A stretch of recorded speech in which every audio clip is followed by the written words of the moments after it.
ஜெய் சத்குரு.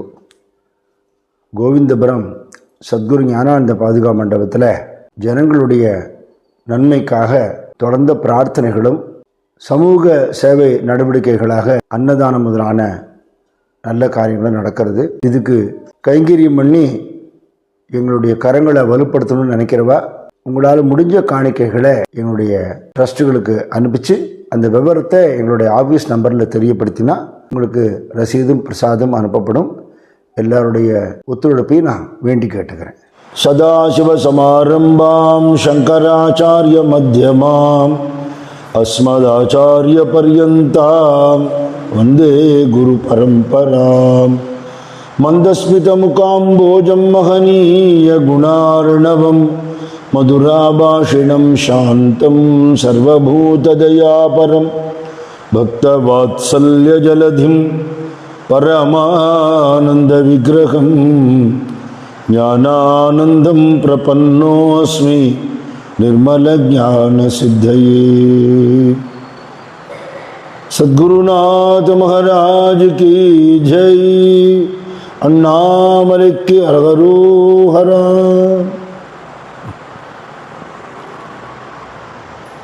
திருவண்ணாமலையில் வாழ்ந்த மகான்களை பற்றி,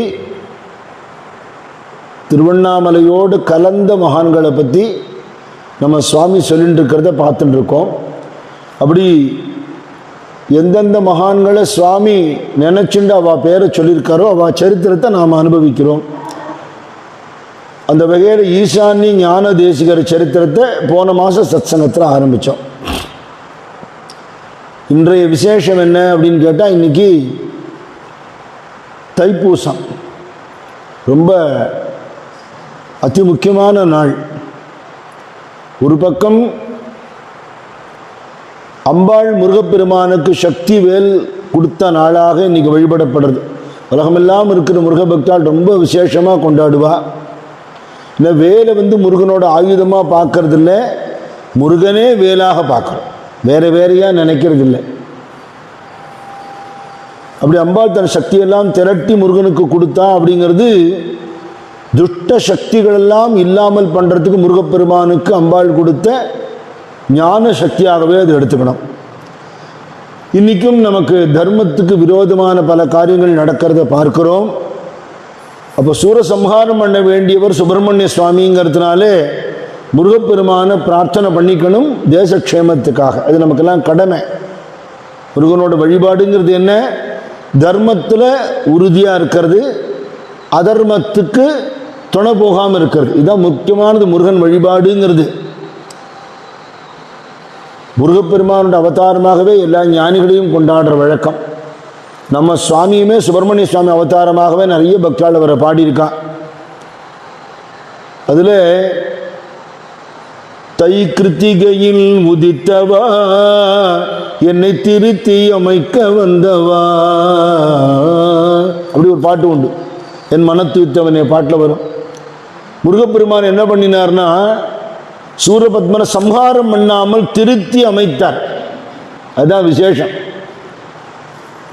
அசுரர்களை சம்ஹாரம் பண்ணுறதுங்கிறது தேவதா மூர்த்தங்களுடைய சுபாவமாக சரித்திரத்தை பார்க்குறோம். துஷ்ட நிகிரகம் சிஷ்ட பரிபாலனம்னு தீயோரை அழித்தல் நல்லோரை காத்தல் அப்படிங்கிறது பார்க்குறோம். ராமச்சந்திரமூர்த்தி ராவண சம்ஹாரம் பண்ணினார். கம்சாதிகளை கிருஷ்ண பரமாத்மா சம்ஹாரம் பண்ணினார். முருகப்பெருமான் சூரபத்மன் என்ன பண்ணினார்னா திருத்தி ஏற்றுக்கொண்டார். அப்படிங்கிறது அந்த அவதாரத்தில் விசேஷம். அந்த சூரபத்மன் தான் முருகனுடைய மயிலாகவும் கொடியில் இருக்கிற சேவலாகவும் இருக்கான்ங்கிறது கந்தபுராணம் சொல்கிற செய்தி. அதனால் துஷ்டாலை தண்டிக்கிறதுன்னு ஒரு வழி இருக்குது. அவாட்டிருக்க துஷ்டத்தனத்தை நீக்கிட்டு துஷ்டாலையும் சிஷ்டாளாக கெட்டவாளையும் நல்லவாளாக மாற்றி எடுத்துக்கிறது. அப்போ குருஸ்வரூபங்கிறது என்ன? குருநாதர் என்ன பண்ணுறார்? கெட்டவாளை அழிக்கிறதுக்கு சுவாமி வரல, கெட்டவாளை நல்லவாளாக மாற்றி அவளையும் தன் சேவையில் ஈடுபடுத்திக்கு தான் குரு ரூபமே. அதனால்தான் இந்த பக்கத்தில் சுவாமி மலையிலையும் சிவகுருநாதனா தானே முருகப்பெருமான் இருக்கார். அதனால் இந்த தைப்பூசங்கிறது முருகனோட அருளால் தீமை நீங்கி எல்லாருக்கும் நன்மை உண்டாகணும்னு நம்ம பிரார்த்தனை பண்ணிக்கணும். குறிப்பாக சந்தியா கால நேரங்களில் விளக்கேற்றிட்டு நமக்கு தெரிஞ்ச ஸ்தோத்திரங்களை சொல்கிறதுங்கிறது ரொம்ப விசேஷம். தபோவன பிரார்த்தனையிலேயே எல்லாரும் நன்னா இருக்கணும்னு வேண்டிக்கிற வேண்டுதல்லையே பிள்ளையாரையும் முருகனையும் வச்சு தான் சொல்லியிருக்கு. எல்லோரும் நன்றாயிருக்க வேண்டும், இதற்கு ஈசன் கணேசன் அருளல் வேண்டும். எல்லோரும் ஒன்றாயிருக்க வேண்டும், இதற்கு ஈசன் கிரீசன் அருளல் வேண்டும். கிரீசனுங்கிறது முருகப்பெருமான். அதனால் இந்த 2 பேரும் தான் தபோவனத்தில் சுவாமி முதல் கோவிலாக பிள்ளையார் இருந்தார், அப்புறம் முருகன் வந்தார், அப்புறம் தான் பரிவாரமாக ஞானபுரீஸ்வரர், ஞானாம்பிகை, ஞான வேணுகோபால், ஞானலக்ஷ்மி, ஞானாஞ்சனையர்லாம் அப்புறமா வந்திருக்காங்க தபோவனத்தில். குருநாத திருவடி நாடு பாட்டிலையும் வரும், அண்ணன் தம்பி இருவரையும் ஆதி முதல் பூஜை செய்யும் அவனி தனில் உள்ளவரை அல்லல் இன்றி வாழ்வதற்கு தென்பெண்ணை நதிக்கரையில் தனித்திருந்து தவம் செய்யும் தெய்வீக மனம் கமழும் திருக்கோவிலூரில் உரை குருநாதன் திருவடியை நாடு ஞானானந்த குருநாதன் திருவடியை நாடு. அப்படி முருகப்பெருமானுக்கு உகந்த நாள்.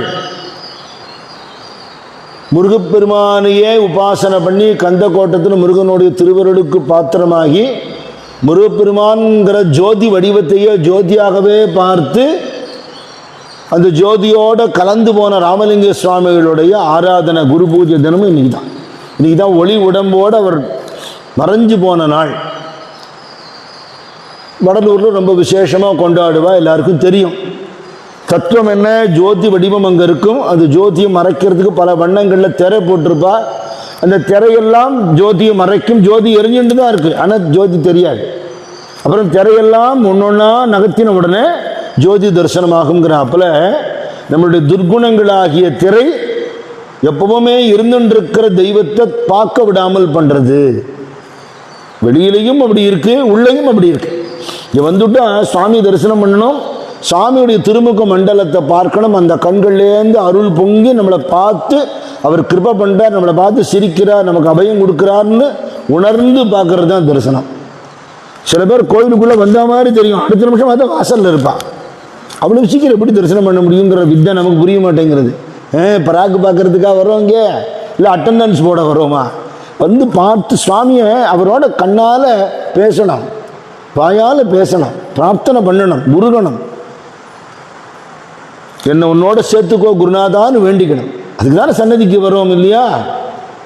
அப்படி பகவானை பார்க்க விடாமல் எது தடுக்கிறதுனா நம்மளுடைய பரபரப்பு, நம்மளுடைய சோம்பேறித்தனம், நம்மள்ட்ட இருக்கிற வேண்டாத விவகாரங்கள், இதெல்லாம் திரையின் பின் நிற்கின்றாய் கண்ணான்னு ராஜாஜி பாடினார், குறை ஒன்றும் இல்லையில. இதுதான் அந்த திரை. இந்த திரை விலகினால் ஜோதி தரிசனமாகுங்கிறத வடலூரில் இன்றைக்கும் பண்ணி காட்டுறா. பகவான் எல்லா இடத்துலையும் இருக்கார், நமக்குள்ளேயுமே இருக்கார் இல்லையா? நமக்குள்ளேயுமே பகவான் இருக்கார். ஏன்னா பகவான் இருக்கனால தான் நம்ம இருக்கோம். அப்போ சுவாமியை உணர்றதுக்கான முயற்சிங்கிறது என்ன அப்படின்னா, எல்லாத்தையும் நிறுத்திட்டு ஒரு நிமிஷம் கண்ணை மூடி நமக்குள்ளே இருக்கிற பகவானை பார்க்க முயற்சி பண்ணுறது. வெளியில் பார்த்து பார்த்து பார்த்து பார்த்து அதை உள்ளே வாங்கி கொண்டு உள்ளே பார்க்கறது. அப்படி ராமலிங்க சுவாமிகளுடைய அவர் ஜோதியாக கலந்த தினமும் இன்னைக்கு தான். மதுரையில் ஆட்சி பண்ணிட்டு இருந்த வரகுண பாண்டியன் ரொம்ப உத்தமமான ராஜா, பெயர்பட்ட சிவபக்தன். சிவபெருமான் அவனுக்கு கைலாச காட்சியே கொடுத்தாருன்னு திருவிளையாடு புராணத்தில் இருக்கு. திருவிளையாடு புராணத்தில் 64 லீலை உண்டு. அதில் 63 லீலை மதுரை சம்பந்தப்பட்டது, ஒரே ஒரு லீலை திருவிடம்புரத்தூர் சம்பந்தப்பட்டது. அந்த ராஜா வேகமாக குதிரையில் போயிட்டு இருக்கும்போது காட்டுப்பாதையில் தெரியல, யாரோ ஒருத்தன் யாத்திரிகனாக வந்த ஒரு வைதீகன் ஒருத்தன் படுத்துன்னு இருக்கான். அவன் மேலே குதிரை ஏறிடுத்து, அவன் போயிட்டான். உடனே வேதம் படித்தவாளுக்கு கெடுதல் பண்ணால் பிரம்மஹத்தி தோஷம் வரும். அவள் உயிருக்கு ஆபத்து உண்டானா நமக்கு பிரம்மஹத்தி தோஷம் வரும். இந்த பிரம்மஹத்தி விரட்டுறது அவனால் சமாளிக்க முடியல. என்ன பண்ணினாலும் அது அவனை விட்டு போக மாட்டேங்கிறது. அவனை சாப்பிட விடாது, தூங்க விடாது, விரட்டும். அப்போ பகவானை பிரார்த்தனை பண்ணிட்டா நமக்கு ஒரு அனுகிரகம் பண்ணுறதுக்காக சிவபெருமான் தீர்மானம் பண்ணார். சோமசுந்தரேஸ்வரர் வாழ்க்கை பிரத்யட்சம் மீனாட்சி பிரத்யட்சம். ஆனால் இங்கே மதுரையில் இருக்கிறத விட்டு திருவிடமருதூர் போ அவனுக்கு வழிகாட்டினார் சாமி. ஒரு லீலை. திருவிடமருதூர் வரோம், பிரம்மத்தி விரட்டிலே வருது. இங்கே வந்தவுடனே கிழக்கு வாசல் வழியாக உள்ளே போனால் கோவிலுக்குள்ளே வர்றதுக்கு பிரம்மத்திக்கு பயம். பரமேஸ்வரன் எரிச்சு விடுவார். அதெல்லாம் அங்கே ஒரு ஓரமாக உட்காந்து கொடுத்தோம். நீ போயிட்டு வெளியில் வருவியே, நான் அவனை பார்த்துக்கிறேன்னு. உள்ளே போன பரமேஸ்வரன் சொன்னால் மேற்கு வழியாக உள்ளே போய்டு, இப்படி போகாதேன்னார். இன்றைக்கும் அந்த சொத உருவம் அங்கே வச்சிருப்பா. அது இருக்கிறதாக ஒரு ஐதீகம். அப்புறமா அங்கே வரகுணன் ரொம்ப நாள் இருந்தார். நிறைய திருப்பணிகள்லாம் பண்ணினார்னு அவரை பற்றி சரித்திரம் அங்கே கோவிலில் எழுதி போட்டிருப்பா. அந்த மகாலிங்க சுவாமிக்கு விசேஷமானது தைப்பூசம் தான். தைப்பூசத்தை இது ஒட்டி தான் உற்சவம். பிரம்மாண்டமாக விஷவ வாகனமோ தேரோ அமோகமாக நடக்கும். அப்படி ஒரு கூட்டம் வரும். புஷ்ய படித்துறைன்னு ஒரு படித்துறையே இருக்குது. அதனால் நம்ம திருவிடமருதூர்காராளுக்கும் தைப்பூசம் விசேஷம். வடலூரில் தைப்பூசம் விசேஷம். முருகன் கோவில் இருக்கிற இடமெல்லாம் விசேஷம். கடல் கடந்து மலேசியாவில் கோடிக்கணக்கான பேர் இன்னைக்கு பத்துமலை முருகன் கோவிலில் காவடி எடுப்பா. நிறைய பேர் தெரியாத ஒரு விஷயம், பத்துமலை முருகன் கோவிலில் கீழே பிரம்மாண்டமாக முருகனோட சொத உருவம் வச்சுருக்கான். அதை தான் மலேசியாவில் முருகன் கோவிலில் அந்த ஃபோட்டோ தான் எல்லாரும் காட்டுவான். படி ஏறி மேலே போனால் ஒரு குகை. அந்த குகைக்குள்ளே ஒரு வேல் இருக்குது. முருகன் ரூபம் இல்லை, வேல் தான் இருக்குது. அந்த வேலை அங்கே நட்டது யார் தெரியுமோ? இவர் தான். நம்ம சுவாமி தான் அங்கே வேல் நட்டிருக்கார். எந்த காலத்துலேயோ ஒரு சித்த புருஷர், அவருக்கு பாதுகா சித்தி உண்டு. எங்கே வேணாலும் ஆகாச மார்க்கமாக போயிடுவார். அப்படி அவர் நட்ட வேல் தான் அங்கே பூஜை நடந்துன்னு இருக்கு. பத்துமலை முருகன் கோவில்லையும் அப்படி விசேஷமாக மலேசியாக்காரா உள்பட அவ்வளவு விமர்சையாக கொண்டாடுவா. Beyond caste and creed and religion அப்படி நடக்கிறது. கவர்மெண்ட்டே லீவு, கவர்மெண்ட் ஹாலிடே மலேசியாவில் தைப்பூசத்தன்னைக்கு. அவ்வளோ விசேஷம். அதுக்கு பக்கத்தில் தான் சிவானந்த சுவாமிகள் இருந்த வீடு இப்போ ஆசிரமமாக இருக்குது. பத்துமலை முருகன் கோவில் பக்கத்துலேயே இருக்குது. அப்புறம் சிதம்பரத்தில் வியாக்கிரபாதர் பதஞ்சலி 2 பேருக்கும் நடராஜர் நர்த்தனம் ஆடி காட்டின நாளும் இன்னைக்கு தான். தைப்பூச தன்னைக்கு பௌர்ணமி பகவான் நர்த்தனம் ஆடி காட்டினார்னு சிதம்பரத்தில் அதி விசேஷம். இன்னைக்கு இன்னொரு விசேஷம் என்ன? ஹரிதாஸ் சுவாமிகளுடைய பூர்வாசிரம தகப்பனார் நாட் அண்ணாஜிராவ் பாகவதர்னு சுவாமியுடைய பரம பக்தர். அந்த காலத்தில் நாடக கம்பெனியில் சினிமாலெல்லாம் கூட நடிச்சிருக்கார். அப்புறம் முழுக்க பாகவதராக ஆயிட்டார். அப்போ ஏற்பட்ட குரல் அப்படி பஜனை பண்ணுவார்னு அவரை பற்றி எல்லாரும் சொல்கிறா. அவருடைய வயோதிக காலத்தில் தபோவனத்தில் சுவாமி கூட இருந்தார். சுவாமி சொன்னாரா, இங்கேயே பிரசாதம் எடுத்துப்போம், எதிர்த்தாப்பல் பட்சண கடை இருக்குது, அங்கே போய் சாப்பிட வேணாம், சாப்பிட்டா அது நமக்கு கெடுதல்னு சொன்னாராம். நான் ஏன் அங்கே போக போகிறேன், இங்கே சுவாமி பிரசாதம் கொடுக்குறாரு, இங்கே தான் இருக்கார். அவரோட பால்ய ஸ்நேகிதர் அன்றைக்கி அவரை பார்க்க வந்தாராம். எதிர்த்தாப்பில் போய் நம்ம ஏதாவது ஒரு பலகாரம் சாப்பிட்டு ஒரு காப்பி குடிச்சிட்டு வருவோம் வாங்கேன்னாராம். இவருக்கு அன்றைக்கி நாள் ஆயிடுத்து. அதனால இவர் போயிட்டார். போயிட்டு வந்ததுலேருந்து என்னமோ பண்ணுறது உடம்பெல்லாம். சாமிகிட்ட சொன்னாரா, அப்படியா போயிட்டு வந்துட்டோமா, சரி அப்படின்னார் சாமி. அவருக்கு ஏதாவது பிரச்சனை ஆயிடுச்சுன்னா என்ன பண்ணுறது? நமக்கு இந்த மரணம்ங்கிறது எல்லாருக்கும் நேரம். மரண பயம் இருக்கக்கூடாது. அருணகிரிநாதர் மரண பிரமாதம் நமக்கில்லையாங்கிறார். மரணத்திலேருந்து தப்பிக்க முடியாது. அந்த மரணம்ங்கிறது பயங்கரமான சம்பவமாக இல்லாமல் சர்வசாதாரணமாக இருக்கணும். ஒரு இயல்பான நிகழ்வு. ஒரு புஷ்பம் அப்படிங்க செடியிலேருந்து இப்படி விழறது இல்லையோ அது மாதிரி நேச்சுரலாக இருக்கணும். அந்த ஜீவன் பகவான்கிட்ட போகணும். இன்னொரு ஜென்மா எடுத்து கஷ்டப்படப்படாது. சரீரம் தானே கனிஞ்சு கைண்டு போகணும். அது ஒரு பாக்கியம் தானே. அவர் சுவாமிகிட்ட சொல்ல, சுவாமி அனாயாச மரணம் எனக்கு உண்டாகணும்னு கேட்குறார். சுவாமி சிரிச்சுண்ட ஆயாச மரணம்னா என்ன, அனாயாச மரணம்னா என்ன அப்படின்னாராம். சாமிக்கு தெரியாமல் கேட்குறார். ஆயாச மரணம்னா கஷ்டப்பட்டு திண்டாடி வந்து யமதூதர் வளைத்து பிடித்து என்னை வாவென்று அழைத்திடும் போது உயிர் ஓசைகள் ஒழிந்திடும் போது மனம் எண்ணிடுமோ தெரியாது. நாக்கு குழறி கண்ணு பஞ்சு அடைச்சி போய் கடந்து எடுத்து உயிரை அப்படி யமபடர்கள் பிரித்து எடுத்துன்னு போவான்னு சொல்கிறாளே, அந்த கொடுமை நமக்கு வந்துடக்கூடாது. அதனால ஆயாச மரணம் வேண்டாம். அனாயாச மரணம்னா என்ன சுவாமி? சிரமமே படாமல் அப்படியே தெரிஞ்சுக்காமலே தூக்கத்திலே போய்டுறது அப்படின்னா. சுவாமி சொன்னார், கஷ்டப்பட்டுன்னு போக வேண்டாம், ஆனால் தெரியாமல் போக வேண்டாமே, தெரிஞ்சுட்டே போகலாமே. அது புரியல. மடியில் படுத்துக்க சொன்னார் சுவாமி. சுவாமி உட்கார்ந்துருக்கார். சுவாமி மடியில் தலை வச்சு படுத்துட்டார். அவருக்கு தன்னோட உச்சிஷ்ட பிரசாதம் கொடுத்தார். அவர் வாயில் துளசி தீர்த்தம் விட்டார். நெஞ்சை தடவினார். அடங்கிடுத்து. அதுக்கப்புறம் எல்லா பக்தாளுக்கும் சொல்லி அனுப்பிச்சார். தபோவனத்திலேயே நடந்தது. அங்கே ஒரு குழந்தை நின்றுட்டு, அந்த குழந்தை கையை பிடிச்சிட்டு சுவாமி அங்கே என்ன தெரியறது எனக்கு ஆகாசத்தில் அப்படின்னு கேட்டாராம். இந்த படுத்துட்டு இருக்காளே இந்த தாத்தா கையை பிடிச்சின்னு கிருஷ்ணன் போயின்னு இருக்கான்னு சொல்லித்தான் அந்த குழந்தை தெரிஞ்சுதான் அந்த கையை எடுத்துட்டாராம். அந்த தினமும் இன்னைக்கு தான் தைப்பூசம் தான். இந்த வருஷம் அவள் ஆச்சரியமாக அண்ணாஜிராவ் மாமாவுடைய வம்சாவளி பெரியவாளோட உத்தரவுனால திருவிடம்புரத்தூர் சங்கர மடத்திலேயே இந்த வருஷம் தைப்பூசம் கொண்டாடி இருக்கான். நேற்று இங்கே தரிசனத்துக்கு வந்ததுனால அந்த விஷயமும் தெரிஞ்சுது. சுவாமியோடைய சரணத்தை அடைஞ்சு விட்டார். சுவாமி அவருக்கு என்ன கொடுக்கணுமோ கொடுத்துட்டாருங்கிறத இந்த சரித்திரம் காட்டுறது. நம்ம வாழ்க்கை எப்படி இருந்தாலும் குருநாதான்னு வந்துவிட்டோம்னா சுவாமி நம்மளை கடத்தி எத்திடுவார். அப்படி முருகப்பெருமானோட அனுகிரகமும் குரு அனுகிரகமும் பொதிஞ்ச இந்த தினத்தில் முருகன் அருளால் பிறந்த கந்தப்ப தேசிகருங்கிற பேர் அவருக்கு. அவர் தான் ஈசான்ய ஞான தேசிகரா பின்னாடி ஆறார் திருவண்ணாமலையில். அவர் சரித்திரத்தை போன மாதம் ஆரம்பிச்சுட்டேன். அதோட தொடர்ச்சியை பார்க்கலாம். ராயவேலூருங்கிற ஊரில், இன்னைக்கு வேலூர்னு சொல்லணும், அந்த இடத்துல நீலகண்ட தேசிகர் உமா பார்வதி தம்பதிக்கு வேளாளர் குலத்தில் பிறந்தவர் இந்த கந்தப்ப தேசிகர். முருகன் அருளால் பிறந்ததுனால கந்தப்பன்னு பேர் வச்சான். பொதுவாக தேசிகருங்கிறது சர்ணேம் மாதிரி தென்பட்டா கூட அப்படி இல்லை. தேசிகன்னா குருன்னு அர்த்தம். தெய்வத்தின் குரலை பெரியவா குருவுக்கு வெவ்வேறு விதமான பெயர்களை சொல்லி அதோட அர்த்தத்தை சொல்லிட்டே வரா. அஜ்ஞானத்தை நிவர்த்தி பண்ணுறவர் ரொம்ப பெரியவருங்கிறதுனால குருன்னு சொல்கிறது. அவர் என்ன சொல்கிறாரோ அப்படி தான் அவர் நடந்துக்கிறாருங்களா. ஆச்சரணம் பண்ணுறதுனால ஆச்சாரியன்னு சொல்கிறது. திக்கு திசை தெரியாமல் தவிக்கிற ஜீவனுக்கு திசையை காட்டுறதுனால தேசிகன்னு சொல்கிறது.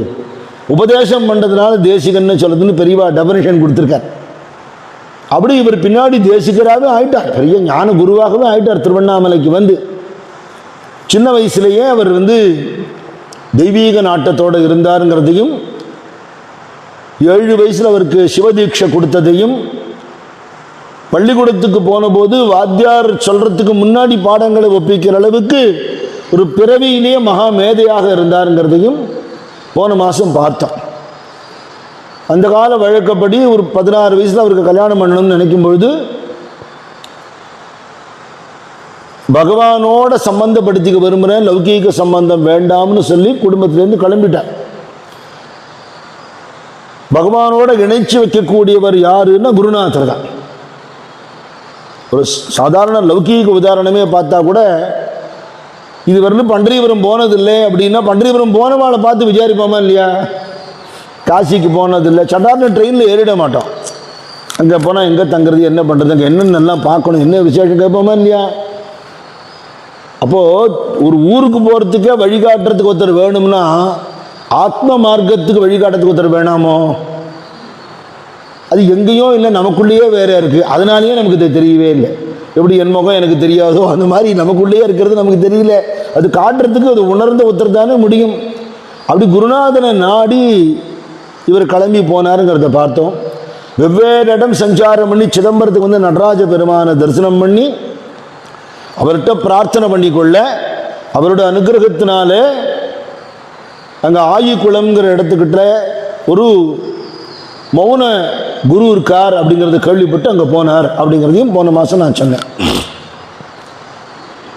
மௌன குருங்கிற பேரில் நிறைய மகான்கள் இருந்திருக்கா இந்த தேசத்தில். ஏன்னா அது ஒரு பேர் இல்லை, அவர் பேரே தெரியாததுனால உண்டான பேர். அவர் யார், என்ன ஊர், எங்கே பிறந்தார், அப்பா அம்மா, இந்த விவரங்கள் எதுவுமே யாருக்கும் தெரியாது. ஏன்னா பேசவே மாட்டேன். பேசினாதானே வெம்பு இல்லையா? வாயை திறந்து பேசினா கிருஷ்ணபிரியம் என்ன ஒரு தடவை உபன்யாசத்தில் சொன்னால் பெங்களூரில் ரொம்ப வருஷம் முன்னாடி நான் கேட்டேன். அதை 30-35 வருஷம் இருக்கும்.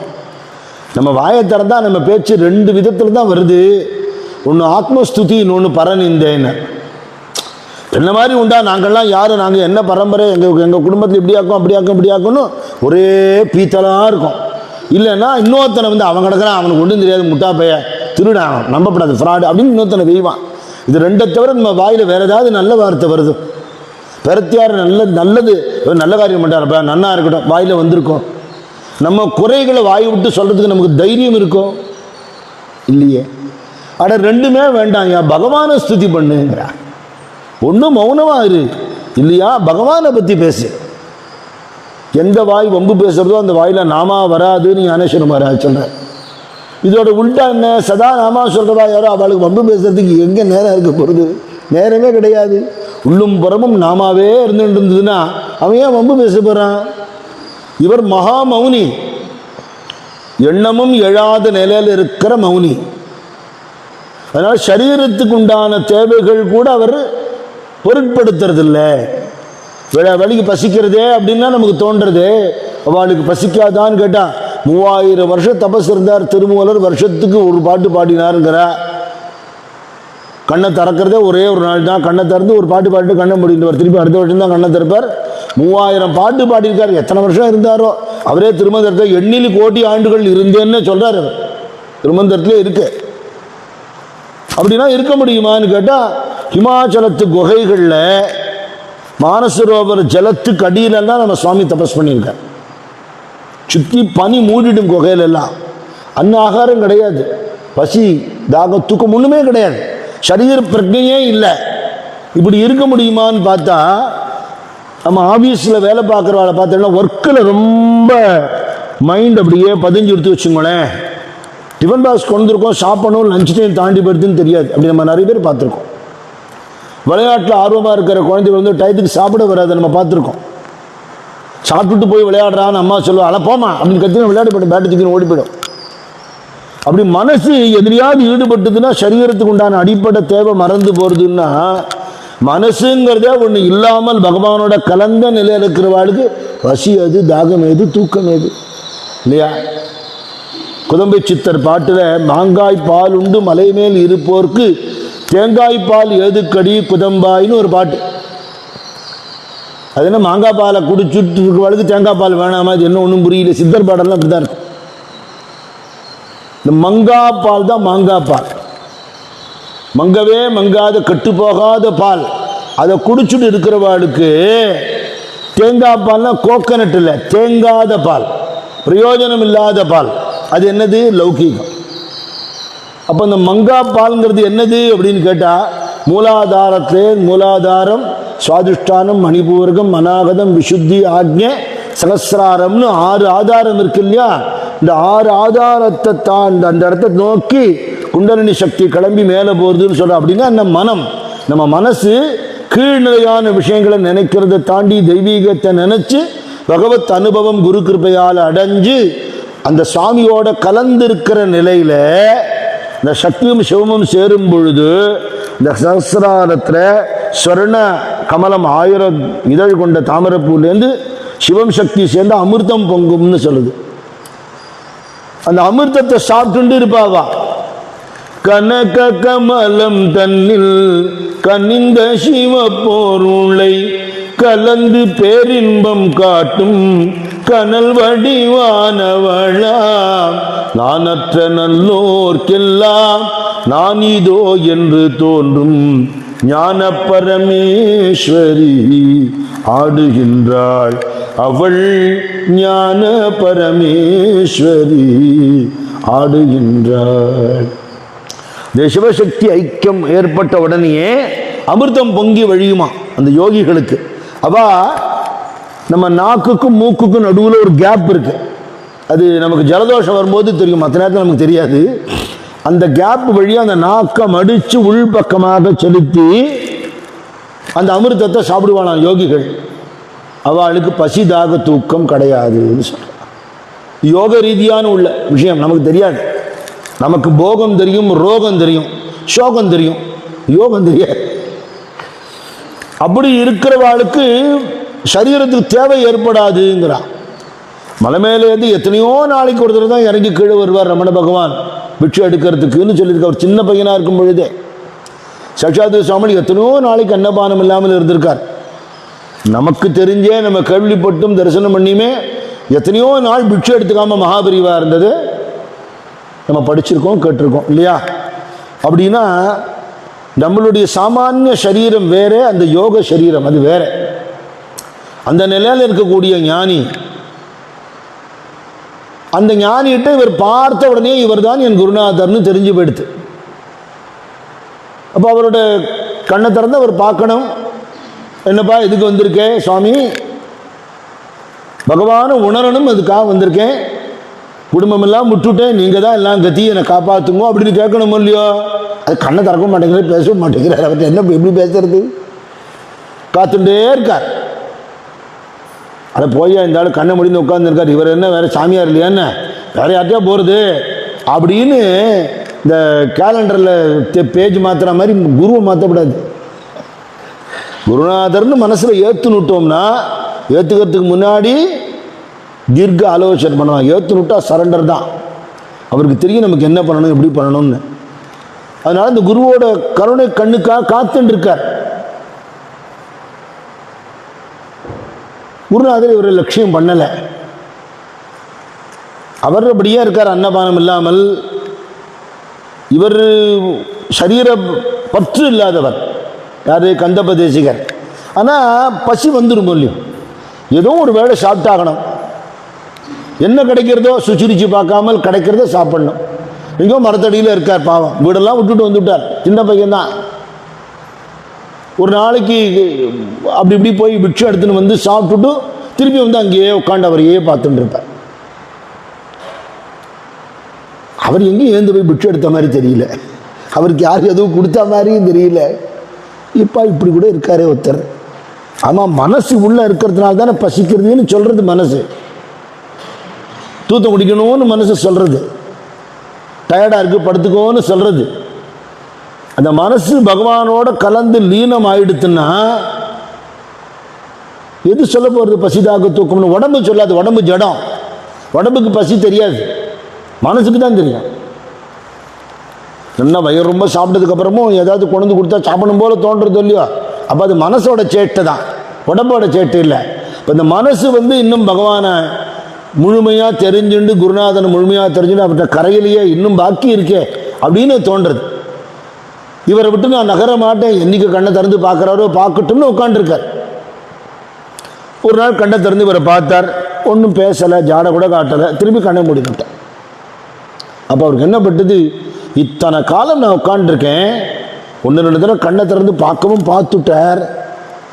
அவர் ஞானிங்கிறதுனால நான் எதுக்கு வந்திருக்கேன்னு நான் சொல்லாமே அவருக்கு தெரிஞ்சிருக்கோம். அப்போ வந்து அவர் என்னை புறக்கணிக்கிறாருங்கிறாப்புல எனக்கு தோன்றதுன்னா அவர் மேலே தப்பு இல்லை, அவர் ஏற்றுக்கிற அளவுக்கு எனக்கு யோக்கியதை இல்லை. என்னுடைய குறையை நான் சரி பண்ணிக்கணுமே தவிர இந்த சாமியார் ரொம்ப திமிரு பிடிச்சவர் போல் இருக்குன்னு அபச்சாரம் பண்ணிட்டு போயிடக்கூடாது. அப்படி தோணி என்ன பண்ணுறது அப்படின்னு தெரியல. ஒரு வேஷ்டி கட்டின்னு இருக்கார், மேலே ஒரு அங்கவஸ்திரம் போத்திட்டு இருக்கார். அந்த காலத்தில் அப்படி தானே ட்ரெஸ்ஸு. வீட்டை விட்டுட்டு வந்தாச்சு, எங்கேயோ போய் தங்கணும், ஒரு கட்டில் வேணும், போர்வை வேணும்னு ஒரு அடிப்படை வசதி கூட ஆசைப்படலை. ஒரு ரசம் ஜாதம், மோர் ஜாதம் அப்படின்னு ஆசைப்படலை. கிடைக்கிறத சாப்பிட்றாரு, பசிக்கிற போது போய் சாப்பிட்றாரு, மற்றபடி அங்கேயே உட்காந்துருக்கார். இன்னும் இதுக்கு மேலே நான் ஏதாவது விடணும்னு தோன்றது. நல்ல மார்கழி மாதம், தை மாதம், குளிர் கொன்று எடுக்கிற நேரம், வெட்ட வெளி, கௌபியன் தவிர அத்தனை மேல் துண்டு வேட்டி எல்லாத்தையும் தூக்கி போட்டார். இனிமேல் பிட்சைக்கு நான் அங்கேயும் வெளியில் போக மாட்டேன், என்ன வேணா ஆகிட்டு போட்டேன், குருநாதர் கருணை எனக்கு கிடைச்சாகணும்னு உட்கார்ந்துருக்கார். சோதனையாக மழை சோன்னு கொட்டுறது, காற்று சில்லுன்னு அடிக்கிறது. குருநாதனை உட்கார்ந்துட்டு இருக்காரு, கண்ணை முடின்னு உட்கார்ந்துட்டு இருக்கார். எனக்கு என்ன வந்தது அப்படின்னு இவர் இருக்கார். ராத்திரியாக குளிர் ரொம்ப சிவியராக இருக்குது, மழையும் கொட்டுறது, தெருவில் நடமாட்டமே இல்லை. இந்த மௌனியான குருவும் அவர் கருணையை எதிர்பார்த்து நிற்கிற சிஷ்யனும் உட்காண்டிருக்கார். கொஞ்சம் கற்பனை பண்ணி பார்ப்போம், நம்மளால முடியுமா இதெல்லாம்? எவ்வளவு சௌரியமாக சாமி இடத்த கட்டிண்டு எல்லா வசதியும் பண்ணி கொடுத்துங்க உட்காந்து, நீங்கள் வாங்க உங்களுக்கு அனுக்கிரகம் பண்ணுறேன்னு உட்கார்ந்துட்டு இருக்கார். நம்மளால் வர முடிகிறதோ, நம்மளால் பயன்படுத்திக்க முடிகிறதோ? நம்மளே நமக்கு இடைஞ்சல் பண்ணிக்கிறோம், வரவிடாமல் பண்ணிக்கிறோம் நம்மளே. ராமலிங்க சுவாமிகள் கடை விரித்தேன் கொள்வார்லேன்னு சொன்ன சுவாமி கடை விரிச்சுன்னு உட்கார்ந்துட்டு இருக்கார். யாரும் கோவில் திறந்திருக்க நேரத்தில் இங்கே இருக்கப்படாது, வெளியில் போங்கன்னு சொல்றதா இல்லை. எல்லாரும் பயன்படுத்திக்கலாம். எத்தனை பேராலும் முடியறது? அவர் இந்த மௌன குரு எதிர்க்கு அப்படி உட்காண்டே இருக்கிறவர் அந்த குளிர் மழை பொருட்படுத்தல. இந்த சுவாமி என்ன பண்ணார், கண்ணை திறந்து பார்த்தார், லேசா ஒரு சிரிப்பு சிரிச்சார். அப்பாடா என்னை பார்த்துட்டாரே குருநாதர், அந்த கண்ணியை மேலே பட்டுடுதேன்னு நினைச்சிட்டார். கிட்ட வந்தார். அவருக்கு யாரோ ஒரு கம்பளி போத்திருக்கா. என்னைக்கு போத்தினதோ, எந்த லட்சணத்தில் இருக்கோ, மழை வெயில் பனி எல்லாத்தையும் நினைஞ்சுன்னு சாமியோட சேர்ந்து அந்த ஷால் எடுத்து கம்பளி எடுத்து இவர் உடம்புல அப்படி போத்தினார். அது வெறும் குளிருக்கு போத்தினது மட்டும்தானா? பாரதியார் சொல்றார், குள்ளச்சாமி பாடல்னு இருக்கு. நம்ம சாமி மேல பாரதியார் எழுதின பாட்டு தான். பாரதி 66 இருக்கும். அதில் குப்பாய ஞானத்தால் மரணம் எனும் குளிர் நீக்கி என்னை காத்தான் குமாரதேவன்கிற. இப்போ குளிர்றதுன்னு வச்சுக்கோங்களேன், ஒரு ஷர்ட்டு போட்டுப்போம். ரொம்ப குளிர்றது மேலே ஒரு ஷால் போத்திப்போம், ஸ்வெட்டர் போட்டுப்போம். வெளியில் இருக்கிற குளிரை நம்ம மாற்ற முடியாது. ஆனால் நம்மளை நம்ம சேஃப்டி பண்ணிட்டா அந்த குளிர் நம்மளை தாக்காமல் இருக்கும் இல்லையா? அப்படி மரணம்ங்கிற குளிர்லேருந்து என்னை காப்பாற்றினான் என் குருநாதன். எப்படி? குப்பாய ஞானத்தால். குப்பாயம்னா ஷர்ட்டுன்னு எடுத்துக்கலாம், மேல் வஸ்திரம்னு எடுத்துக்கலாம், அப்பர் கார்மெண்ட்னு எடுத்துக்கலாம். இது எப்படி கிடைச்சதுன்னா குளிர் நீங்குமோ, ஞானத்தை கொடுத்து குருநாதர், அடே நீ சாகவே மாட்டேடா, நீ ஆத்மஸ்வரூபண்டா. சாக போறது நீ நினைக்கிறது எது? சரீரம் தான். அதுவும் புதுசு இல்லை. நீ குழந்தையா அந்த சரீரம் செத்து போய் தான் இன்னைக்கு நீ இப்படி இருக்க. குழந்தையா அந்த சரீரம் போயிடுத்த, சிறுவனா அந்த சரீரம் போயிடுத்த, இளைஞனா அந்த சரீரம் போயிடுத்த, கழவனை ஆயின்னு இருக்க. இன்னும் இந்த சரீரமும் போயிடும். இந்த உடம்புல எவ்வளவு மாற்றங்கள் ஏற்படுறதுன்னா ஒரு நாளும் மரணிச்சு மரணிச்சு பிறக்கிறோம்னு சொல்றான் இல்லையா? உறங்குவது போலும் சாக்காடு, உறங்கி விழிப்பது போலும் பிறப்புன்னு வள்ளுவர் சொல்றார். தினம் தூங்குறோம், தினம் எழுந்துக்கிறோம், டெய்லி சாகுறோம், டெய்லி பிறக்கிறோங்கிறான். ஆனா அந்த பிரஜை நமக்கு இருக்கிறது இல்லை இல்லையா? அப்ப சாக போறதுங்கிறது சரீரம். அது தினமே நடந்துட்டு இருக்கு, இத்தனை வருஷமா நடந்துட்டு இருக்க. அது மாதிரி ஒரு நாள் நடக்க போறது. சரீரம் இத்தனை மாறுதல் கண்டாலும், நான் குழந்தையா இருந்ததுலேருந்து இன்னி வரல எனக்குள்ள இருக்கிற அந்த உணர்வு மாறலைங்கிறாப்புல, அந்த உணர்வு நீ போனதுக்கு அப்புறமும் மாறாதுங்கிறான். அந்த கான்சியஸ்னஸ், அந்த பிரஜை, அது பகவான் தானே. பிரஜானம் பிரம்மானம் தானே சொல்றது. உணர்வுங்கிறது கடவுள் தானே. அதுக்கு ஏது அழிவு? இது வெறும் தோற்றம் மாத்திரமே. அப்படிங்கிற ஞானத்தை குருநாதன் எனக்கு கொடுத்தார்னு பாரதியார் சொல்றார். இந்த போத்தினது மூலமாக அவருக்கு ஒரு தீட்சை கொடுத்தார். கண்ணால பார்த்தார், நயன தீட்சை, ஸ்பர்ஷ தீட்சை ரெண்டும் கொடுத்தார். அப்புறம் உபதேசமும் பண்ணினார். எத்தனை படித்தாலும், எத்தனை புக்ஸா தெரிஞ்சுட்டாலும், எவ்வளவு உபன்யாசம் கேட்டாலும், எவ்வளவெல்லாம் நெற்று போட்டாலும் அனுபவம்ங்கிறது குருநாதர் மட்டும்தான் கொடுக்க முடியும். பஜனை கற்றுக்கணும்னு நிறைய பேர் ஆசைப்படுவா. பஜனை புஸ்தகம் நீங்கள் விதவிதமாக வாங்கலாம், நிறைய ஆடியோ கேட்கலாம், நிறைய பஜனையில் போய் உட்காந்துக்கலாம். நம்மளை ட்ரெயின் பண்ணுறதுக்கான ஒருத்தர்கிட்ட போயிட்டோம்னா அவர் நம்மளை பாட வச்சு நம்மளை கரெக்ட் பண்ணி நம்மளை எப்படி ஆக்கணும் ஆக்கி விடுவாரா இல்லையா? எல்லா விஷயத்துக்கும் இது பொருந்தும். பன்னரும் வேதங்கள் படித்து உணர்ந்தாலும் உன்னருள் இல்லாவிட்டால் ஒன்றுக்கும் உதவாது. தின்ன தேவிட்டாத தெள்ளமுதே குருதேவா தேவா தேவா தேவா நின்னருள் பெறவே நான் என்ன புண்ணியம் செய்தேனோ சத்குருநாதா எத்தனை தவம் செய்தேனோ நின்னருள் பெறவே என்ன புண்ணியம் செய்தேனோ. பன்னரும் வேதங்கள் படித்து உணர்ந்தாலும் உன்னருள் இல்லாவிட்டால் ஒன்றுக்கும் உதவாது. புஸ்தகத்துக்குள்ளேயே ஒரு புழு இருக்கும், அந்த புழுவுக்கு ஒரே ஒரு அக்ஷரம் கூட தெரியாது.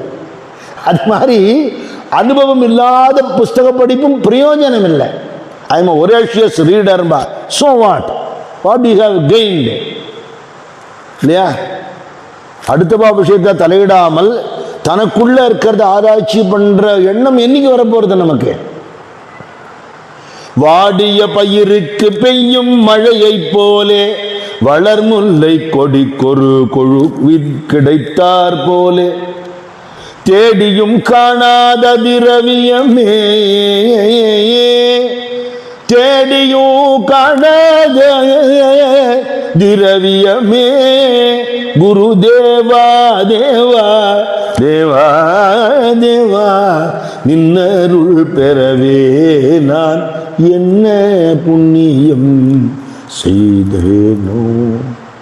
கோவிந்தபுரத்தில் இருக்கிறவா எல்லாரும் பண்ணின புண்ணியம்தான் இங்கே சுவாமி வந்து உட்காந்துருக்கார். இந்த பூமிக்கு சொந்தமானவா பண்ணின புண்ணியம் இங்கே சுவாமி வந்து உட்காந்துருக்கார். நம்ம எல்லாரும் பண்ண புண்ணியம் அவருக்கு சேவை பண்றதுக்கு நமக்கு பாக்கியம் கிடைச்சிருக்கு. எங்கேயோ எப்படியோ போகாமல் அவர் சரணத்துக்கிட்ட உட்காந்து வச்சிருக்காரு. எத்தனை புண்ணியம் பண்ணியிருக்கோம் நாம. ஒரு பயிர் வாடின்னு இருக்கும் போது மழை பொழிஞ்சுதுன்னா அது எப்படி துளிர்க்குமோ, ஆடிய பயிருக்கு பெய்யும் மழையை போலே குருநாதன் கருணைங்கிற மழை பொழியலன்னா நம்மளும் ஆடி போயிடுவோமே. ஒரு முல்லை கொடிக்கு ஒரு கொழு கொம்பு வச்சா தான் அது படர்ந்து மேலே போகும், இல்லைன்னா பூமியிலேயே திண்டாடின்னு இருக்கும். வளர் முல்லை கொடிக்கு ஒரு கொழு கிடைத்தார் போலே. எங்க தேடியும் இப்பேற்பட்ட ஒரு ஞான திரவியம் நமக்கு கிடைக்கவே கிடைக்காது. அவர் எங்கேயோ அவதாரம் பண்ணி எங்கெங்கேயோ சஞ்சாரம் பண்ணி எத்தனையோ இடங்கள் ஆசனம் அமைச்சு தபோவனத்தை மகா சமாதியாகி இங்க வந்து உட்காந்துருக்கார். என்ன ஒருத்தர் கேட்டார், கோவிந்தபுரத்துக்கும் அவருக்கு என்ன சம்பந்தம்னார். கோவிந்தபுரத்துக்கும் அவருக்கு சம்பந்தம் இல்லைன்னு உங்களுக்கு ஏதாவது தெரியுமான்னு. தெரியாதுன்னு. அப்போ அதான் சம்பந்தம். சம்பந்தம் இல்லாமல் இங்கே வந்து இப்படி உட்கார முடியும்?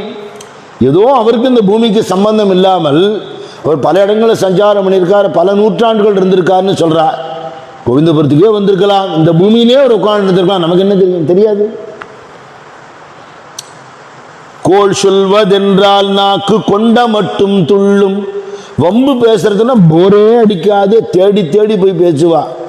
கோவிந்தா என்று சொன்னால் கொண்டு உறக்கம் தள்ளும். நாமா சொல்றேன்னு சொல்லுங்க, வரமாட்டா. வந்தாலும் ரொம்ப நேரம் இருக்க முடியாது, வாக்குல நாமா வராது. தன்னை சொல்லிக்கிறார் பாவம் ஊத்துக்காடு வெங்கட கவி. பாழ்பட்ட இந்த என் பாபம் எல்லாம் போக்கி பரம பக்தனாக்கி பாலிக்கும் அருள் பெறவே என்ன புண்ணியம் செய்தேனோ. இந்த சுவாமி மட்டும் நமக்கு கிடைக்கலன்னா நம்ம எங்கே சுற்றின்னு இருப்போமோ, நம்ம நேரத்தை எப்படி வீணாக்கின்னு இருப்போமோ, வாழ்க்கையை எப்படி நாசம் பண்ணிட்டு இருப்போமோ தெரியலையே. இப்படி நம்மளை காப்பாற்றுறதுக்கு வந்துவிட்டாரே. அப்படி குருநாதன் கருணை கிடைச்சி அவருடைய ஒரு அரவணைப்பும் கிடைச்சி அவரோட அனுகிரகமும் கிடைச்சி பரமானந்த நிலையில் அவர் இருந்தாராம் கந்தப்ப தேசிகன். அணியநல்லூர்னு ஒரு ஊர் இருக்கு, அங்கேருந்து ஒரு பெரியவர் வந்தார், சிவபிரகாசம் பிள்ளைன்னு. இப்போ அவருக்கு ஒரு 82 வயசு இருக்கும். அவர் சின்ன பையனாக இருக்கும்போது தபோவனம் போயிருந்தார். சுவாமி எங்கேயோ இருப்போம்னுட்டார், அங்கேயே இருந்திருக்கார். இப்போ இருக்கிற வசதிகள்லாம் இல்லாத ஒரு காலம். இந்த நவராத்திரி மண்டபம்னு சொல்லுவா, அந்த ஒரு ஹால் ஒன்று இருந்தது, அவ்வளோதான். இப்போல்லாம் ரூம்ஸ் எல்லாம் நிறைய இருக்குது, அப்படிலாம் கிடையாது. ஒரு சமயம் நல்ல குளிர் காலம், இவர்தான் விட்டு கிளம்பி போனவர் தான். இன்றைக்கி நல்ல வீடு வாசல் வேற மாத்திகளோட ரொம்ப சௌக்கியமாக இருக்கார். இங்கே அடிக்கடி வருவார் சாமி தரிசனம் பண்ண. யோகி ராம்சூரத்குமார் மகாராஜும் அந்த நேரத்தில் தபோவனத்தில் இருந்தவர். இப்போ பேர் சிவபிரகாசம் பிள்ளைன்னு பேர். அந்த ஃபுல் இழுத்து ஒரு பேர் சொல்லாமல் சிறுவன்னு கூப்பிடுவாராம் யோகி.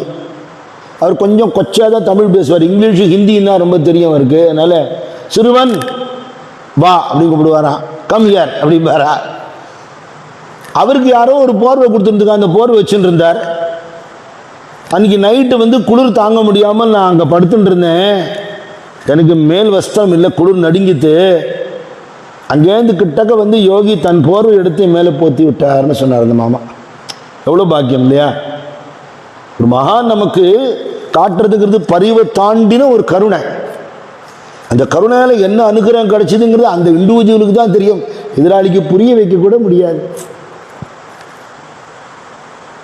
ஸ்ரீமட்டம் பாலுமாமான்னு எல்லாரும் கேள்விப்பட்டிருப்பேன். பெரியவாள்கிட்ட அப்படி அணுக்க தொண்டராக இருந்தவர். பெரியவாளோட லீலைகள்லாம் நிறைய வெளியில் தெரிஞ்சதுக்கு ரொம்ப முக்கியமான காரணமானவர். பெரியவாளோட தரிசன அனுபவங்கள் எழுதின கோதண்டராம சாஸ்திரிகள்லாம் சொல்கிறா, கம்ப்யூட்டர் பிரெயின் பாலுமாமாவுக்குங்கிறான். அப்படி பெரியவா பண்ணின லீலைகள், அவர் பண்ண அனுகிரகங்கள், அவரோட உபதேச மொழிகள்லாம் நினைவில் வச்சுன்னு அப்படி சொல்லியிருக்கார். அவரு கடைசியில் சன்னியாசம் ஆகிட்டு தான் சித்தி ஆனார். அந்த பாலுமாமா சத்தாரால பெரியவா இருந்த சமயத்தில் பெரியவாளுக்கு கைங்கரி பண்ணிட்டு இருக்கார். ராத்திரி நேரம் பெரியவா அவரை கூப்பிட்டார் பாலுமாமாவை. பாலு, பெரியவாளுக்கு கைங்கரி பண்ணிட்டு இருக்கு, ஒரு பாட்டியோட பேரை சொல்லி அவளுக்கு குளிரும், சால்வையெல்லாம் கொண்டுருக்க மாட்டேன், அந்த சால்வை அவளுக்கு கொடுத்துரும் அப்படின்னு. பெரியவா அங்கே உட்காந்துருக்கா. இன்னைக்கு நடராஜர் கோவில்லாம் இருக்கு, அதெல்லாம் வரல. இப்போ பெரியவா இருக்காங்கிறதுக்காக நிறைய ஜனங்கள் போய் அங்கே தரிசனம் பண்ணுவாங்க. அக்கம் பக்கத்தில் தங்கிறதுக்கெல்லாம் ஒன்றும் சௌரியம் இல்லாமல் இருந்தது. அப்போ யாராச்சும் எங்கே படுத்துட்டு இருக்காளோ, குளிர் இருட்டு, எங்கே போய் இந்த பாட்டியை தேடுறது? அதனால சரி கொடுத்துடலாம், பெரியவா சொன்னால் பார்க்கும்போது கொடுக்கறதாலும் முடியும் அப்படின்னு வச்சுட்டார். செத்து கழிச்சு யாரையோ விட்டு, பாலு எங்கே இருக்கான்னு பாரு. அவர் காத்தாலேருந்து ராத்திரி மட்டுக்கு வேலை செஞ்சு களைச்சி போய் பாவம் எங்கேயா சிரம பரிகாரம் பண்ணிக்கலாம், விஸ்ராந்தி பண்ணிக்கலாம். எனக்கு பெரியவா கூப்பிட்றா, உத்தரவாருதுன்னு தான் சொல்லுவா. பெரியவா கூப்பிட்றான்னு சொல்ல மாட்டா, உத்தரவாருதும்பா. உடனே ஓடி போய் நமஸ்காரம் கொடுத்துட்டியா? பெரியவா எங்கே இருக்கான்னு தெரியல, இருக்கிற ஒரு 10 வீடு தேடி கண்டுபிடிச்சி அவள்கிட்ட கொடுத்துட்டு வந்துட்டு எங்களை சொல்லிட்டு போய் படுத்துக்கோங்க.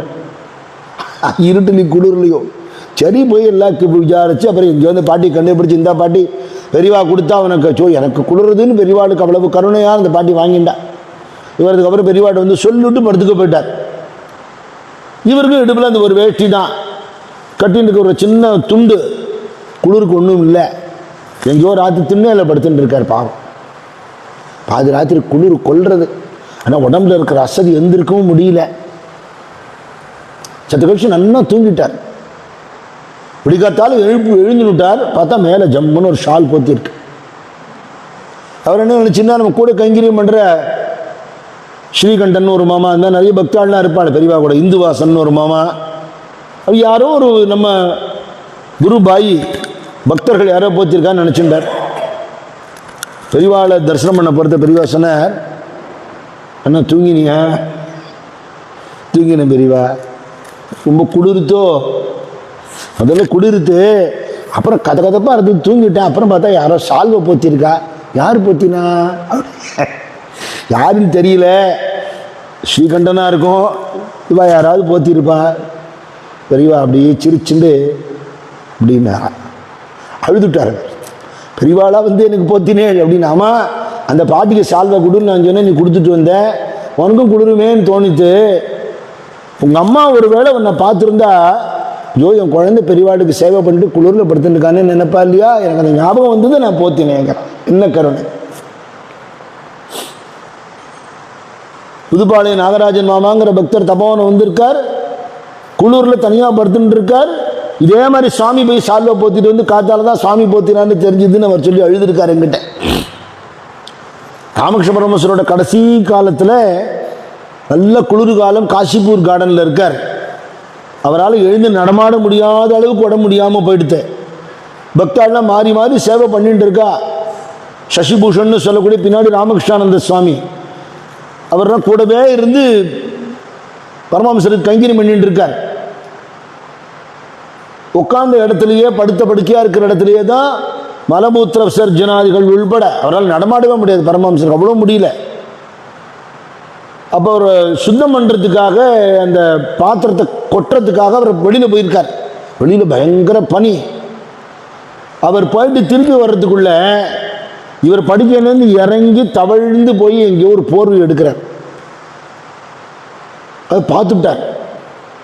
சுவாமி நீங்கள் சொல்லப்படாதா, உங்களுக்கு போர்வை வேணும் குளிர்றதுன்னு, நான் உங்களுக்கு எல்லாம் போத்துட்டேன்னு நினச்சிட்டு இருக்கேனே, குளிர் தாங்கலன்னு சொல்லப்படாதா, நீங்கள் நடக்க முடியாமல் அப்படி போகிறே, மன்னிச்சுக்கோங்கிறார். அவர் சொல்கிறார், எனக்கு இல்லைப்பா, குளிரில் நீ என்னோட காரியம் பார்க்குறியே, உனக்கு குளிருமே மேலே சட்டை இல்லையேன்னு எனக்கு தோணித்து. இந்த கருணை குருநாதர் மட்டும்தான் காட்டு. அலௌகீகமான பிரேமை உலகத்தில் எங்கேயுமே பார்க்க முடியாத பேரன்புங்கிறது குருநாதர்கிட்ட பார்க்கலாம். தங்கிட்ட வந்திருக்கிற அத்தனை பக்தானியும் தன் வயத்தில் பிறந்த குழந்தைகள் மாதிரி, இன்னும் அதை விட மேலே அப்படி அன்பு காட்டி அவர் அரவணைச்சுண்டு அவருக்கு தீட்சையும் கொடுத்தார் அந்த குருநாதர். அகஸ்தியர் சொல்றார், குளிருக்கு ஒரு போர்வை போத்திக்கிறேன், அந்த போர்வைக்குள்ள உன் உடம்பு இருக்குன்னு உனக்கு தெரிகிறது, இந்த உடம்பே ஒரு போர்வைன்னு தெரிஞ்சுக்கோங்கிற.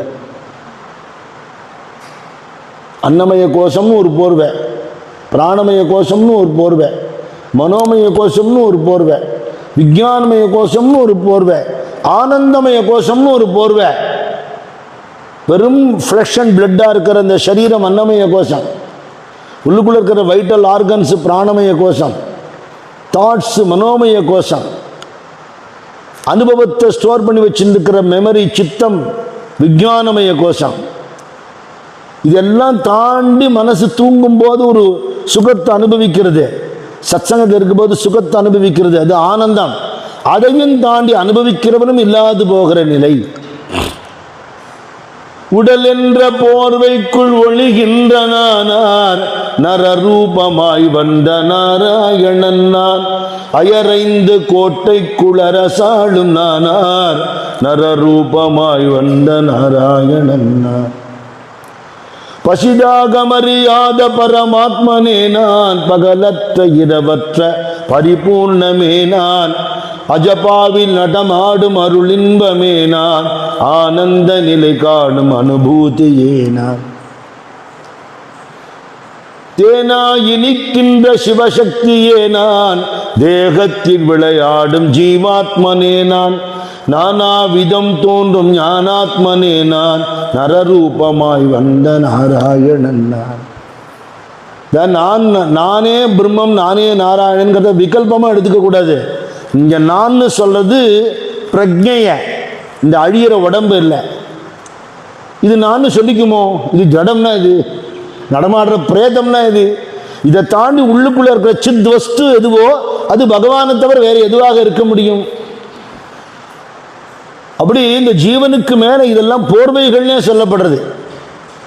இந்த ஞான அனுபவத்தை, எண்ணம் அடங்கின மகா மௌனத்தை, ஞான தியான சமாதியை குருநாதர் கொடுத்தார்.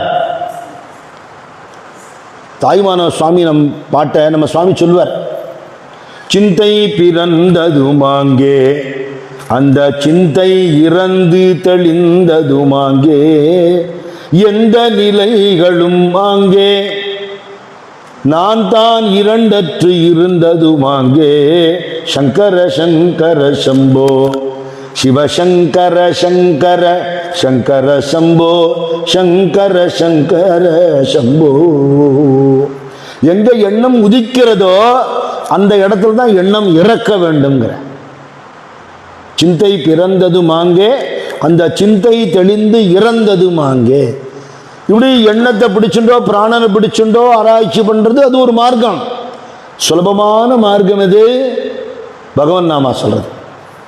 நாமா சொல்லும்போது அந்த நாமாவிலையும் அந்த பாட்டிலையும் மனசு ஆழ்ந்து அந்த பாட்டுக்கு உண்டான பகவானோட சகுண ரூபத்தை மனசு நினைக்கும் போது சரீர பிரஜையற்று மனசில் இருக்கிற மாசுகள் கல்மஷம் எல்லாம் போகி அகங்காரம் மமகாரம் நாசமாகி இந்த யோகிகள் ஞானிகள்லாம் என்ன கஷ்டப்பட்டு கண்டுபிடிச்சுன்னு போகிறாளோ அது கரத்தலே ஆவளே தைசா ஹரிங்கிற ஞானேஸ்வர மகாராஜ். உள்ளங்கை நெல்லிக்கனி போல ஹரி உன் கையில் இருக்காங்கிற அது அனுபவம் ஆயிடும். அது குரு கிருபையால் மட்டும்தான் கிடைக்க முடியும், வேற வழி இல்லை. அப்போ அதை உணர்ந்த பிறகு கோவிலில் இருக்கிற நடராஜரை விட நேர இருக்கிற நடராஜராக குருநாதா உங்களையே உணர்றேன்னு சொல்றாரு. அவர் அங்கே ஆனந்த நடனம் ஆடின்னு இருக்கார் கோவிலில். இங்கே ஆனந்த நிலையில நீங்க மூழ்கி என்னை முழுக வச்சு விட்டாள்.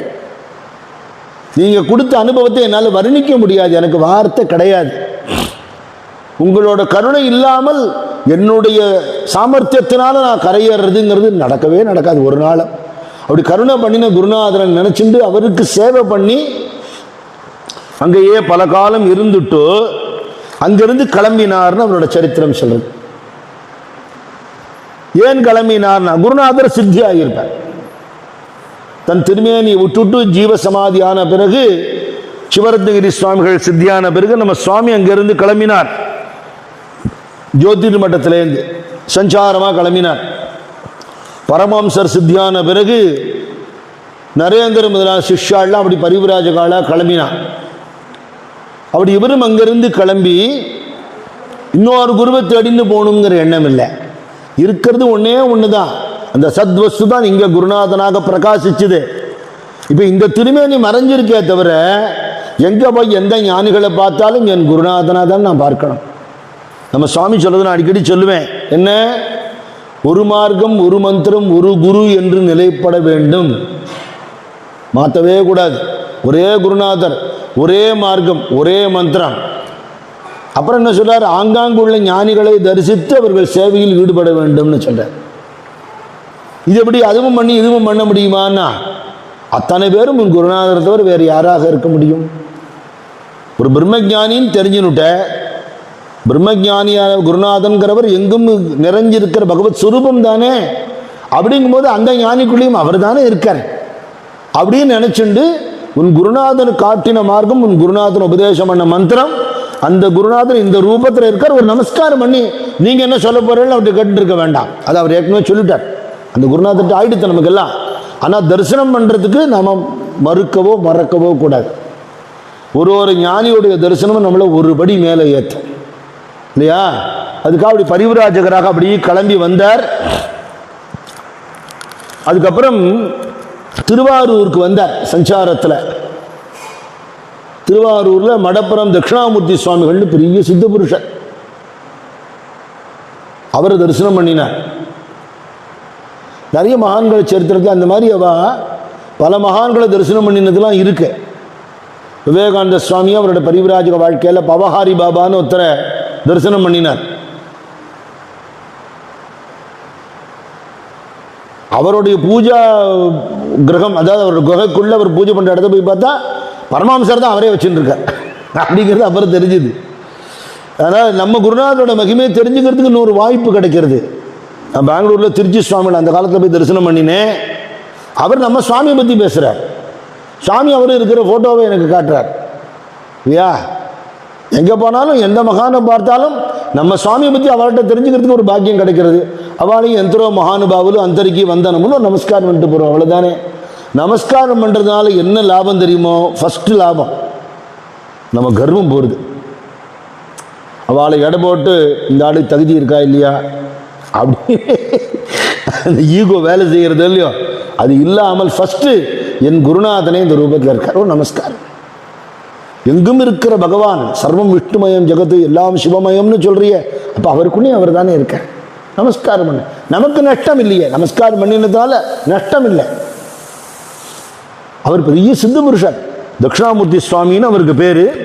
இப்போ அவரை பற்றி இந்த இடத்துல குறிப்பிடப்பட்டிருக்கிறதுனால அவரோட சரித்திரமும் நாம் கொஞ்சம் ஸ்மரிச்சுக்கலாம்.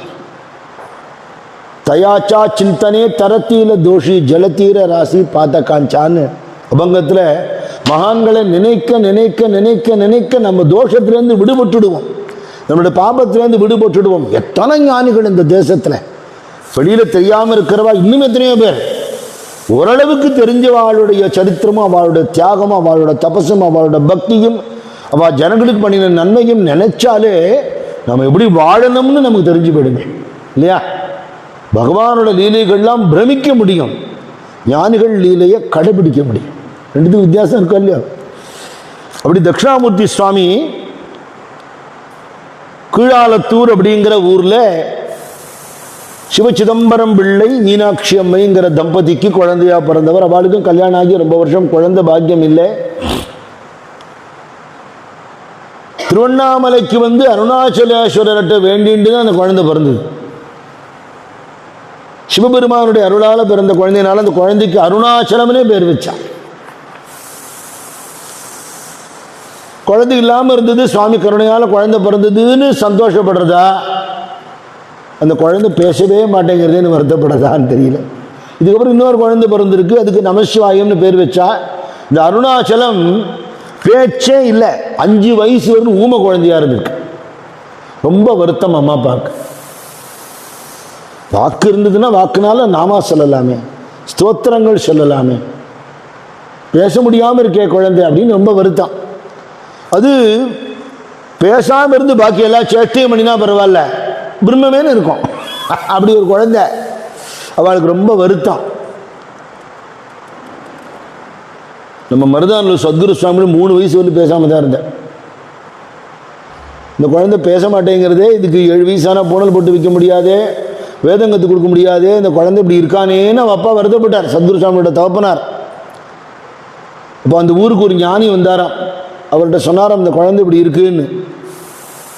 அவர் திருவிஷ்ணூரில் தான் அவதாரம் பண்ணினார், மருதானூர் அப்புறம் தான் வந்து இருந்தார். அந்த சுவாமிகள் பார்த்துட்டு, இவனா இவன் உலகத்தை உத்தாரணம் பண்ணுறதுக்குலாம் வந்திருக்கான், ஏதோ ஒரு ஸ்திதியில் இருக்கான், எல்லாம் பேசுவான் அப்படின்னு போயிட்டார். அந்த வார்த்தை ஆறுதலாக இருக்குது, ஆனால் குழந்தை எப்போ பேசணும்னு தெரியல. இப்போ மணஞ்சேரியில் கோபால பாகவதர் ஒரு மகாத்மா இருக்கார் அப்படின்னோடனே அவரை போய் பார்க்க போனான். அவர் சொன்னார், எங்கிட்ட எல்லா வியாதிக்கும் ஒரே மருந்து தான் இருக்கு, நம்பிக்கையோடு சாப்பிட்டா அந்த மருந்து எல்லா வியாதியும் குணப்படுத்திடும். சரீரத்துக்கு வந்த வியாதி, மனசுக்கு வந்த வியாதின்னு இல்லை, இந்த ஜென்மாவையும் குணப்படுத்திடும். அந்த மந்திரத்துக்கு, அந்த ஔஷதத்துக்கு ராமான்னு பேர். இந்த ராமநாமத்தை நான் குழந்தைக்கு சொல்கிறேன், அது சரி பண்ணிடுங்கிறார். ராமஜோகி மந்து குணரே பாமருலாரா, ராமஜோகி மந்து குணரே. புத்தாஜ ராமதாசர் பிரேமத்தோ புஜிஞ்சினப்படுங்கிறார், ஆசையோடு சாப்பிடுப்பா அந்த மருந்தை. காதில் ராம நாமத்தை சொன்ன உடனே ராமான்னு சொல்லி மூர்ச்சம் எடுத்து குழந்தை. அவருக்குமே தேசிகர்னு பேர் உண்டு, வெங்கட்ராம தேசிகர் தான் அவர் பேர், சத்குரு சுவாமிகள் பேர். அப்புறம் பேசுமான்னு நினைச்ச குழந்தை பேசி பாடி நமக்கு பஜனை சம்பிரதாயத்தையும் உண்டாக்கி கொடுத்துருத்து. அது மாதிரி இந்த அருணாச்சலங்கிற குழந்தை பேசாமல் இருக்கேன்னு ரொம்ப வருத்தப்பட்ட போது அந்த ஊருக்கு ஒரு ஞானி வந்தார். இந்த சரித்திரம் மாதிரியே இருக்கு அதுவும். அவர் வந்து பார்த்துட்டு, உலகத்தை உய்விப்பதற்காக பிறந்த குழந்தை, நன்னா பேசுவான், கவலைப்படாதீங்கன்னு விட்டார். இப்படி சொல்கிறார் சுவாமி, உங்களை பார்த்தாலே பழுத்த பழமாக இருக்குது, சிவபெருமான் மாதிரி இருக்கள், நீங்கள் குழந்தை பேச வைங்கோ. கிட்ட வந்தார், நீங்கள் கேளுங்க, ஏதாவது கேள்வி கேளுங்க, பதில் சொல்லுவான். கிட்ட வந்து அவள் அப்பா அம்மா ரொம்ப தாபமாக இருக்கா, குழந்தை ஏன்பா பேச மாட்டேங்கிறியே, எது கேட்டாலும் சும்மா இருக்கியப்பா அப்படின்னு அவள் அப்பா தாபந்தமாக கேட்குறார். இந்த மகான பக்கத்தில் வச்சுட்டேன். இந்த குழந்தை பதில் சொல்கிறது, ஆமாம் நான் சும்மா இருக்கேன் அப்படின்னு. முதல் வார்த்தையே தான். பேசிட்டானே அப்படிங்கிறார் அவர். நீ சும்மா இருக்கேன்னு சொல்கிறானே, அதான் பேசத்தானே வேணும், உங்களுக்கு பேசிட்டானு. சும்மா இருக்கிறதுங்கிறது சாதாரண நிலையா நினச்சி பார்க்க முடியுமா? சொல்லற சும்மா இதுன்னு அருணகிரிநாதர். மனசில் கூட எந்த சேட்டையும் இல்லை, எந்த கண்டமும் இல்லாத பூர்ண யோக நிலையில் இருக்கு. நான் சும்மா இருக்கேன் அப்படிங்கிறது. நீங்கள் எதாவது கேளுங்களேன், உங்களுக்கிட்ட எதாவது பேசலான்னா பார்ப்போம். அந்த ஞானி கிட்ட வந்தார். சும்மா இருக்கிற நீ யாரு அப்படின்னு கேட்டார். அது சொல்றது, நீயே நான், நானே நீனு. போருமா? அவன் யாருன்னு தெரிஞ்சுக்கோங்க நீங்க. இதுக்கு என்ன அர்த்தம்னா, அது போக போக தெரியும்னு அவர் மறைஞ்சு போயிட்டாராம் உடனே. இப்போ அண்ணாமலையாரே இந்த ரூபத்தில் வந்திருக்காரோ, இவனுக்கு அருணாச்சலன்னு பேர் வச்சிருக்கோம், அண்ணாமலையார் அருளால் பிறந்திருக்கான், நீயே நான், நானே நீனுட்டானே. இப்போ வந்ததும் அதே தானா, பேசுறது அதே தானா? அதுலேருந்து அவளுக்கு குழந்தை பேசுறியேன்னு பயந்துட்டு இருந்தவா, கவலைப்பட்டு இருந்தவா, இப்போ குழந்தை வந்து ஏதோ வேற ஏதோ ஒரு அப்ராகிருதமான ஒரு தெய்வீக சுரூபம் நம்ம வீட்டுக்கு வந்திருக்கே, எப்படி கொண்டாடுறதுன்னு தெரியலையே அப்படிங்கிற எண்ணம் ஏற்பட்டு போயிடுது. அதுக்கப்புறத்துலேருந்து அவர் பேசினார். ஆனால் பேச்சுக்கள்லாம் தெய்வீகமாக இருக்கும். நம்மாழ்வார் குழந்தையா இருந்ததுலேருந்தே மௌனமாகவே இருந்து மதுரகவி ஆழ்வாருக்கு அனுகிரகம் பண்ணுறதுக்காக பேச ஆரம்பித்து பாட்டுகளாக பொழிஞ்சார் இல்லையோ. திருவாய்மொழி கொடுத்தார் இல்லையோ? குமரகுருபரரும் ஊமையா இருந்து முருகப்பெருமாளால் அனுகிரகம் பண்ணப்பட்டு அப்புறம் கந்தர் கலிவெண்பா பாடி அத்தனை பாட்டுகள் பாடினார் இல்லையோ? அப்படி இந்த குழந்தை ஊமை போல இருந்து அதுக்கப்புறம் மகா ஞானியாக இருந்திருக்கு. இந்த குழந்தையும் கந்தப்ப தேசிகர் சரித்திரத்தை பார்த்த மாதிரி பள்ளிக்கூடத்துக்கு அனுப்பிச்சா, இந்த குழந்தையும் ஞானியா இருக்கிறதுனால நம்ம சுவாமி சரித்திரத்தையும் இன்னைக்கு பார்த்தோம். சொல்லி தெரிஞ்சுக்க வேண்டிய நிலைமைக்கு மேலே இருக்கிறதுனால பெரியவா சரித்திரத்தே இருக்கு. ஹையர் ஸ்டடீஸில் அந்த ஸ்டூடெண்ட்ஸுக்கு நடத்தின பாடத்துக்கெல்லாம் அவர் இங்கேருந்து பதில் சொல்லுவார். இவர் கிளாஸ்லேருந்தே சும்மா பேருக்கு ஸ்கூலுக்கெல்லாம் போயிட்டு வந்தார் தவிர அபாரமான வித்யா ஞானம், பிரம்மஜானம், அத்வைத ஞானம்ங்கிறது வேற, அது அப்புறமா தெரிய போகிறது. சின்ன வயசுல எல்லாத்துலேயுமே ஒரு வித்தியாசமாக தெரியும். அந்த குழந்தை சாமானியமான குழந்தையா இருக்காது. அப்படி வித்தியாசமாக அவருடைய வித்யா விலாசம் இருக்கிறத பார்த்து பாடசாலை வாத்தியார்கள்லாம் ஆச்சரியப்பட்டா. ஒரு நாள் வாத்தியார்கிட்ட சொல்கிறார், வீட்டில் உங்கள் குழந்தை திண்ணையிலேருந்து விழுந்துடுத்து, நீங்கள் சீக்கிரம் போங்கிறார். போனால் குழந்தை விழுந்திருக்கு. அதுக்கப்புறம் அதுக்கு வேண்டியது பண்ணினா. அதுக்கப்புறம் வாத்தியார்களுக்கு பயம் வந்துடுத்து, இந்த பையனை எப்படி வச்சு நம்ம பாடம் நடத்துறது, எது மனசில் நினைச்சாலும் சொல்லிவிடுறது, நடத்துறதுக்கு முன்னாடி பாடத்தை ஒப்பிக்கிறது, கிளாஸில் அப்படி கட்ட மாதிரி உட்காந்துட்டு இருக்கு, வித்தியாசமாக இருக்கே அப்படின்னு தோணி அவள் அந்த குழந்தை எதிர்க்க உட்காரவே மாட்டேங்கிறா, பயப்படுறா. அப்புறம் அவர் பார்த்தார், வாத்தியாருக்கு தர்ம சங்கடம் கொடுக்க வேண்டான்ட்டு எனக்கு படிப்பு தேவையில்லைன்னு வீட்டில் சொல்லிட்டு வீட்டிலேயே ஞானியாக இருந்துருந்தார். இவருடைய மேற்கொண்டு உள்ள சரித்திரங்களும் இவரை கந்தப்ப தேசிகர் எப்படி தரிசனம் பண்ணி அனுகிரகம் பெற்றார்ங்கிறதையும் அடுத்த மாத சத்சங்கத்தை நாம் பார்க்கலாம். சத்குருநாத் மகாராஜ் கி ஜெய். ஞானானந்தா ஞானானந்தா சத்குரு ஞானானந்தா ஞானானந்தா ஞானானந்தா சத்குரு ஞானானந்தா ஞானானந்தா ஞானானந்தா சத்குரு ஞானானந்தா ஞானானந்தா